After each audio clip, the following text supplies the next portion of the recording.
Month में 60% से अधिक और एक साल में 3 गुना से अधिक की कमाई करा चुका ये गोल्ड स्टॉक बजट के अगले ही दिन यानी 24 जुलाई को 6% से अधिक की कमाई करा चुका है। इस तेजी के पीछे एक खबर है। सरकार ने गोल्ड से कस्टम ड्यूटी को खत्म करने का ऐलान किया है। इस खबर से इस स्टॉक में तेजी तो आ गई, लेकिन क्या आगे ये तेजी जारी रहेगी? यह जानना जरूरी है। क्या कंपनी का फंडामेंटल, बैलेंस शीट और प्रॉफिट रिपोर्ट इस बात की गवाही दे रहे हैं कि स्टॉक में आगे भी ऐसे ही तेजी देखी जा सकती है? आज के शो में हम इसके बारे में जानने वाले हैं। और सबसे जरूरी चीज, क्या इसमें अभी इन्वेस्ट किया जाना चाहिए या नहीं। और साथ में सीखेंगे कि सरकार ने बजट में जो प्रोडक्ट सस्ते किए हैं उससे रिलेटेड स्टॉक में तेजी आई है। ये तो आपने खबरों में जान लिया।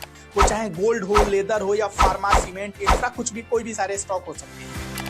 इन सारे स्टॉक के जो बेस्ट स्टॉक हैं उसकी लिस्ट कैसे निकालते हैं, ये तरीका तो आपने नहीं जाना होगा, क्योंकि ये खबर में तो थी नहीं। तो आज के शो में हम आपको ये बताएंगे कि इन सारे स्टॉक्स की लिस्ट कैसे निकालेंगे। इसलिए वीडियो आखिर तक देखिएगा, क्योंकि जो लोग और जो निवेशक ये तरीका जानते थे, आज उन्होंने बढ़िया प्रॉफिट बनाया है और अगले कुछ दिनों तक यही ट्रेंड चलने वाला है। इसलिए चलिए पहले शुरुआत एनालिसिस से करते हैं, फिर ये तरीका सीखेंगे।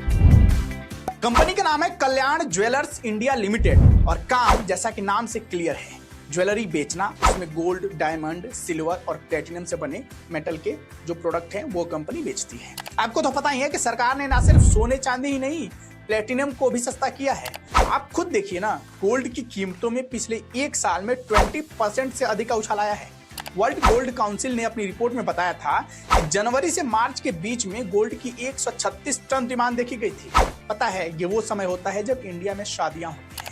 और आपको डिमांड के बारे में इतना तो अंदाजा होगा ही, आप खुद ही देखते होंगे कि इंडिया के अंदर कितनी शादियां होती हैं। शादी में 10 लाख करोड़ इंडिया में खर्च होता है, जो औसतन प्रति शादी 12.5 लाख आसपास का खर्च है। ये तो मैंने एक मोटा मोटी आंकड़ा बता दिया जो डेटा में अवेलेबल है। बाकी आसपास आप तो देखते होंगे कि एक शादी को करने में कितना खर्च होता है और उन शादियों में गहने की क्या डिमांड होती है। तो इसलिए इस पर ज्यादा ज्ञान की बातें और डेटा देने से बेहतर है कि सीधा कंपनी के ग्रोथ में महत्वपूर्ण भूमिका निभाने वाले फंडामेंटल पर ध्यान दे लेते हैं। तो चलिए सीधा कंपनी का फंडामेंटल पर लैंड करते हैं और बिना समय गंवाए स्टॉक के फ्यूचर का अंदाजा लगाते हैं। कंपनी के फंडामेंटल की बात करें तो यहाँ पॉजिटिव का जो पॉइंट है वो स्ट्रॉन्ग है, क्योंकि कंपनी का जो मार्केट कैप है वो ठीक है, कर्ज भी कम है, आरओ यानी रिटर्न ऑफ इक्विटी जो है वह भी बेस्ट है, यहाँ तक कि कंपनी डिविडेंड भी देती है। फिर निगेटिव क्या है? निगेटिव है कंपनी का जो पी रेशियो है वह इंडस्ट्री से कम होना चाहिए, यहाँ अधिक है। और साथ में जो इसका ईपीएस यानी अर्निंग पर शेयर है वो अभी 50 से काफी कम है, जो कि 50 के आसपास से बराबर होना चाहिए। एक बात जानते हैं, अगर किसी कंपनी का पी रेशियो कम हो तो उसमें तब तक निवेश नहीं करने के लिए सोचना चाहिए जब तक कि उसका प्रॉफिट रिपोर्ट जोरदार ना हो, क्योंकि पी रेशियो एक तरह के ओवर वैल्यूड का एक सिंबल होता है। यह स्टॉक ओवर वैल्यूड कैटेगरी में है या नहीं ये तो मैं बताऊंगा जल्द ही। पहले एक नजर आप प्रॉफिट रिपोर्ट पर डाल लीजिए। ये देखिए, कंपनी का जो प्रॉफिट रिपोर्ट है वहां हर साल ग्रोथ देखी गई है। इनफैक्ट 4 सालों में तो ऐसा ही हो रहा है। मतलब कंपनी किसी रिस्क में अभी फिलहाल नहीं है, ये तो साफ हो गया।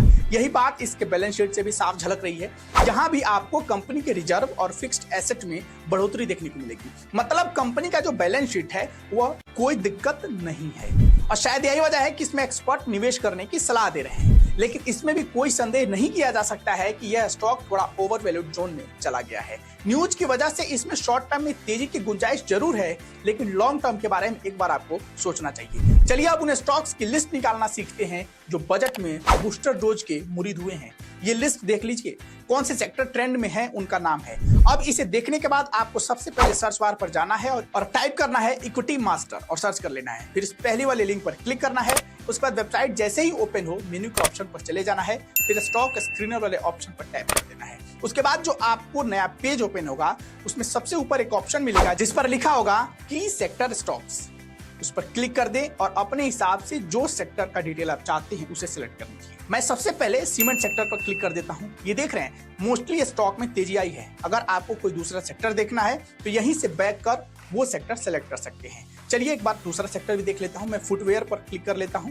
सरकार ने लेदर को सस्ता किया है, इसलिए फुटवेयर से रिलेटेड स्टॉक्स में तेजी आई है और यहाँ आपको ऐसा दिख रहा है। यही सेम प्रोसेस किसी भी स्टॉक से रिलेटेड सेक्टर को सिलेक्ट करने के लिए है। टेलीकॉम के लिए भी मैंने यही प्रोसेस फॉलो किया है। ऐसे ही आप अपने फेवरेट सेक्टर और जो बजट में बूस्टर डोज के मुरीद हुए हैं उसे का डिटेल सेलेक्ट कर यहाँ से उस स्टॉक की लिस्ट देख सकते हैं। तो अगर आपका इरादा इन्वेस्टमेंट का है तो इस तरीके को फॉलो कीजिए और उन स्टॉक्स पर एक नजर डाल लीजिए जो बजट के चलते ट्रेंड में है। आज के लिए इतना ही, मिलते हैं कल नए एपिसोड के साथ। अगर आपको आज कुछ अच्छा लगा है, वीडियो में कुछ नया सीखने को मिला है, तो एक गुजारिश है, 5 स्टार रेटिंग देना मत भूलिएगा।